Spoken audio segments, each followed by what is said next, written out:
এখন যে অবস্থা আছে এটা তো পাবলিক সেফটি আছে দেখে আমরা আজকে সকালে ট্রায়াল রান দিয়েছি। আমি নিজে গেছি, সমস্ত রোডটাতে আমি নিজে ট্রায়াল করেছি।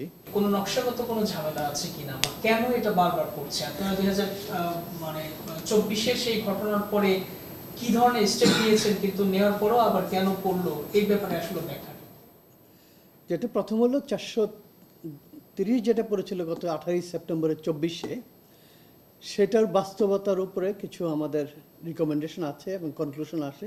সেই পরিপ্রেক্ষিতে আমরা যেমন লাস্ট ইনভেস্টিগেশনটা করেছি গত 1.5 মাস আগে প্রায়, যেখানে জয়েন্টলি কনসালটেন্ট কন্ট্রাক্টর এবং আমরা ছিলাম, আমরা লিড করছি। সেখানে ফিজিক্যালি সমস্ত বিয়ারিংগুলি ডিফারেন্ট পদ্ধতিতে দেখা হয়েছে, ওটা মেজারমেন্ট করা হয়েছে যে কোনো আউট অফ অর্ডার আছে কিনা বা ফিজিক্যালি কোনো মুভমেন্ট আছে কিনা। যেগুলি পাওয়া গেছে, যেই লেভেলের গ্যাপ বা যে ধরনের মুভমেন্ট পাওয়া গেছে, সেগুলি উইদিন দ্য ইঞ্জিনিয়ারিং টলারেন্সের ভিতরে ছিল, যার জন্য রিপেয়ারের কোশ্চেনটা তখন আসে নাই। তা আমরা ওটা আইডেন্টিফাই করেছি প্রায় 1.5 মাস আগে যে চলার মতো আছে।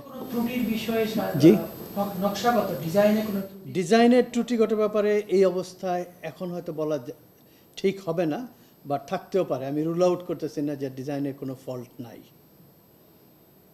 আমরা ইনভেস্টিগেশন যে কমিটি করছে এটা টোটালি ভেরি হাই পাওয়ার্ড বলবো আমি, কারণ ওখানে বুয়েটের আছে, MIST আছে, মিনিস্ট্রির আছে, আমাদের PD আছেন, ব্রিজের সেক্রেটারি আছেন। এটা তো এই সময়, জি এই সময়, কিন্তু আপনি ওই জয়েন্ট ভেঞ্চারে যেটা বললেন যে এর আগে যেটা করা হয়েছিল, সেখানে কি ধরনের রিকমেন্ডেশন ছিল, কি প্রবলেমগুলো ছিল? ওইখানে যেগুলি ছিল যে সমস্তগুলি ফিজিক্যালি চেক করতে হবে এবং করার পরে যদি কোনো রিকমেন্ডেশন থাকে তাইলে অ্যাপ্রোপ্রিয়েটলি ওটা চেঞ্জ করতে হবে। চেক করা হয়েছিল কি? চেক করা হয়েছে, এটা লাস্ট 1.5 মাস আগে লাস্ট চেক হয়েছে। আচ্ছা, সেখানে চেক করে কি ফাইন্ডিংস ছিল, কতগুলোতে কি প্রবলেম বা কোনো ধরনের সমস্যা ছিল? এটা কি শুধু ওই নির্দিষ্ট একটি জায়গাতে করছেন? না, পুরাটাতে করা হয়েছে। সেখানে কতগুলো ফাইন্ডিংস? ওখানে ফাইন্ডিংস কোনটা ছিল, কোনটা ডিফেক্ট ফাইন্ডিংস পাইনি আমরা। ঠিক আছে, আমরা যেটা দেখেছি যে এই জিনিসটা ঠিক আছে কিনা। বাট আপনি যদি বলেন যে ফাংশনাল টেস্টটা করা হয়েছে কিনা, ফাংশনাল টেস্টটা ওই লেভেলের দরকার হয় নাই তখন, অথবা ইন্টিগ্রেটিভ টেস্ট হয়েছে কিনা ওইটাও দরকার হয় নাই। আপনি যখন একটু বুঝবেন যে কোনো অসুবিধা হচ্ছে তখন you go further investigation, detail ইনভেস্টিগেশনে যাবেন। ওই যে পরিস্থিতি আছে এটা কি এখন ঝুঁকিপূর্ণ কিনা বা এটা সেফ কিনা এখন বর্তমানে অবস্থা আছে? এখন যে অবস্থা আছে এটা তো পাবলিক সেফটি আছে দেখে আমরা আজকে সকালে ট্রায়াল রান দিয়েছি। আমি নিজে গেছি, সমস্ত রোডটাতে আমি নিজে ট্রায়াল করেছি, টেস্ট করার জন্য গেছি। কোনো অ্যাবনর্মাল বিহেভিয়ার পাইনি। আচ্ছা, সেক্ষেত্রে 1.5 মাস আগে আপনারা সবকিছু শেষ করেছেন এবং কোনো ধরনের কোনো ফাইন্ডিংস বা শেষ করে নেই, ওটা লাস্ট ইন্সপেকশন ছিল। ইন্সপেকশনে আপনারা সেরকম কোনো কিছু পাননি। যদি সেটা নাই পেয়ে থাকেন তাহলে ঠিক 1.5 মাসের মাথায় এরকম একটা রাবার প্যাড খুলে একজন মানুষ মারা গেল, এটা না, মানুষ মারাটা তো হলো ওটার কনসিকুয়েন্সেস। আমি যে খুলে গেছে সেটা সম্বন্ধে বলতে পারবো যে অ্যাক্সিডেন্টই।